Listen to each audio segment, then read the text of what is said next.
Discuter de l'histoire argentine implique aussi la viande de bœuf. La viande a fait partie du menu de cette nation depuis le début, incluant les escalopes, boulettes de viande, hamburgers et le roi, le barbecue. Aimé par tous les Argentins, il est idéal pour les réunions familiales, les rendez-vous entre amis et les fêtes. D'où provient cet amour pour la viande? Pourquoi en mangeons-nous autant? Qu'est-ce qui nous distingue du reste du monde? Reste sur cette vidéo, je vais t'expliquer tout ce qu'il faut savoir sur la viande, le grill et le barbecue. L'histoire du barbecue argentin. Nous allons faire un petit retour dans le passé, mais juste un petit, ne vous inquiétez pas. La vache est arrivée dans notre pays suite à la conquête de l'Empire Inca par les Espagnols lors de leur expédition vers le sud. Ils ont transporté le bétail de Lima au Chili, Bolivie, Paraguay et nord de l'Argentine pour la première fois en 1549.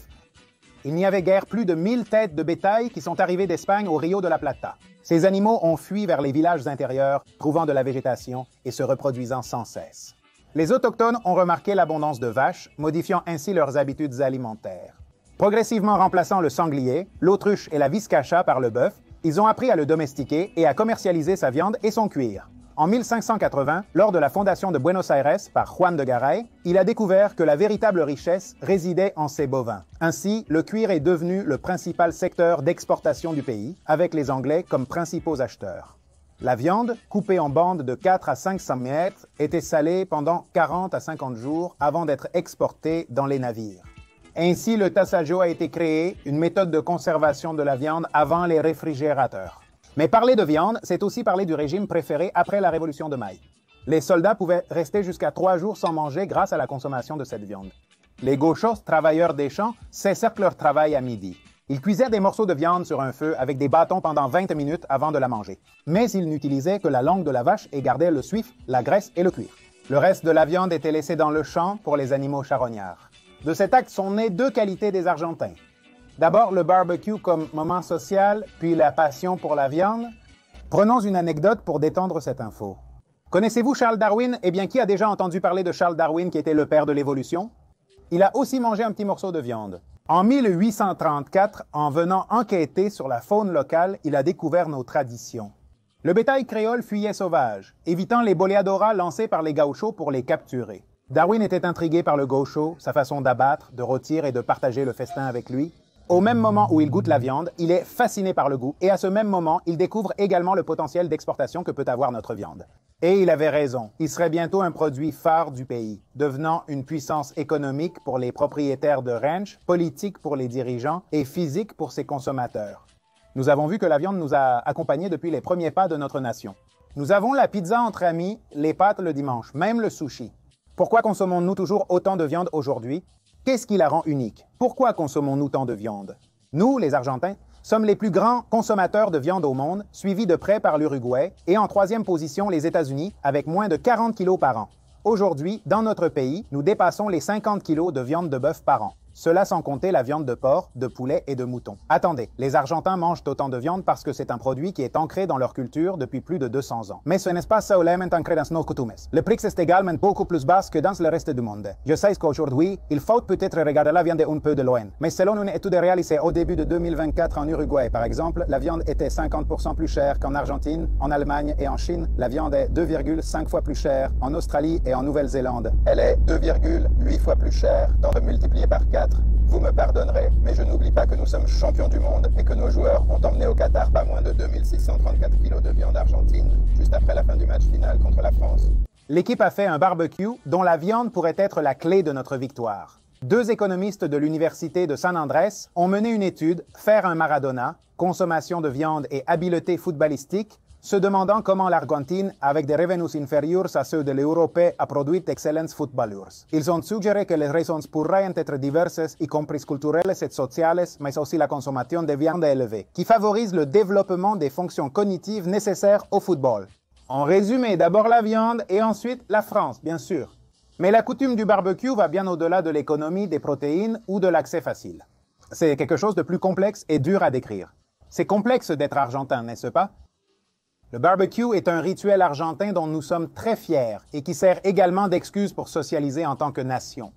Pour de nombreux immigrants et surtout pour leurs enfants, le barbecue est très important car il remplace ces plats qu'ils consommaient dans leur pays et ont fait partie de leur argentinisation. Le rituel commence par l'allumage du bois ou du charbon. Quand cela devient des braises, la viande est placée sur le grill. Pendant la cuisson, on savoure une collation incluant des charcuteries et des empanadas. Les premières portions servies sont chorizo, boudin et chinchouline. On passe ensuite aux morceaux de viande, le pif de chorizo et la bande de rôti étant les plus demandés.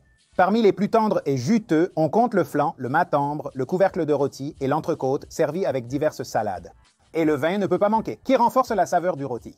Ainsi commence le rituel, depuis l'arrivée des invités jusqu'au moment du dessert et des anecdotes. Et qu'en est-il du reste du monde? Le ressentent-ils comme nous? Nous sommes spéciaux, c'est pourquoi les étrangers du monde entier viennent en Argentine pour un bon asado. Le rôti de viande est un plat populaire partout dans le monde, de l'Amérique latine à l'Asie. En Allemagne, la viande est rôtie sur des brochettes tournantes autour des braises. En Afrique du Sud, la viande grillée est assaisonnée avec des épices locales.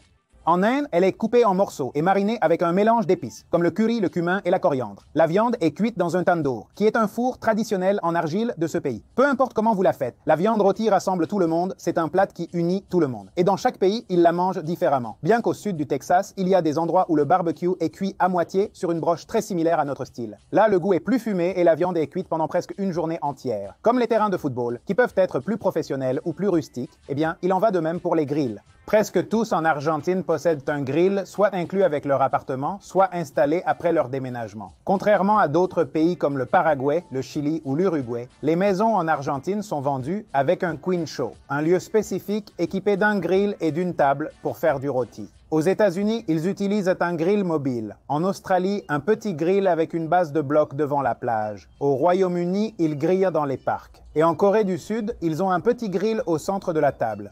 En Argentine, le quincho est un accessoire indispensable. Enfin, nous devons mentionner le célèbre choripan argentin. Personne en Argentine ne peut imaginer manger un rôti sans attendre la viande avec un choripan à la main. Le mot chorizo dans l'argot argentin a quelques connotations qui vont au-delà de la cuisine. Par exemple, un voleur est un chorizo. Par exemple, il sert aussi de métaphore pour le membre viril. Mais ne nous égarons pas. Le chorizo est l'une des stars du grill et est très convoité aux abords des concerts de rock, des stades de football, des manifestations politiques et des bals. N'êtes-vous jamais rentré d'une fête à 6 heures du matin en ne pensant qu'au chori que vous alliez manger?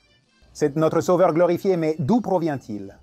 D'origine romaine, le rituel d'abattage des porcs consistait à broyer, saler et fumer la viande, les viscères et les entrailles.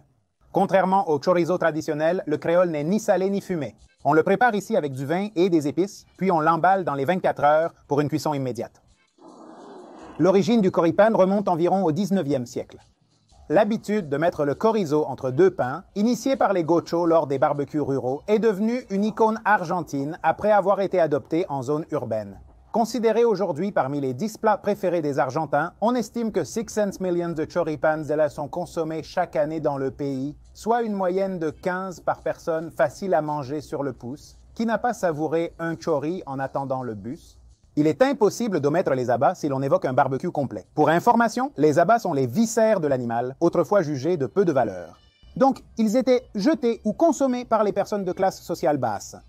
Et cela peut être des tripes, des riz, qui sont les plus acclamés de tous, le rein et même le flanchette, qui est comme le petit bijou qui est à la mode maintenant. La culture des abats remonte à l'époque de l'esclavage. Avant les méthodes de conservation du froid, la viande devait être consommée immédiatement. Cela entraînait une production de déchets non consommés ni par les propriétaires terriens ni par les classes supérieures. Ce sont les esclaves venus d'Afrique qui ont donné le coup d'envoi. Ils ont instauré en Argentine une tradition culinaire de leurs origines qui s'est ensuite propagée parmi les travailleurs et le peuple. Aujourd'hui, les abats grillés sont disponibles dans les restaurants haut de gamme à des prix élevés. Ironique, non? Bien que dans les barbecues argentins, les abats constituent l'entrée principale, ils sont souvent gaspillés en Amérique latine et en Europe. Cependant, la plupart des régions ont une recette adaptée à leur menu avec un abat, comme le trip en Europe, les cerveaux de mouton en Norvège et le pâté de foie au Danemark. Toutefois, aucun ne rivalise avec l'Argentine où la viande reste la vedette.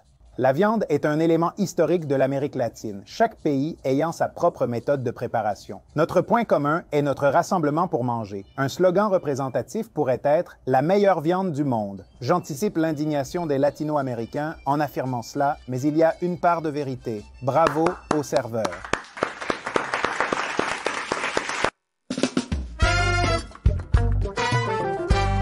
Merci.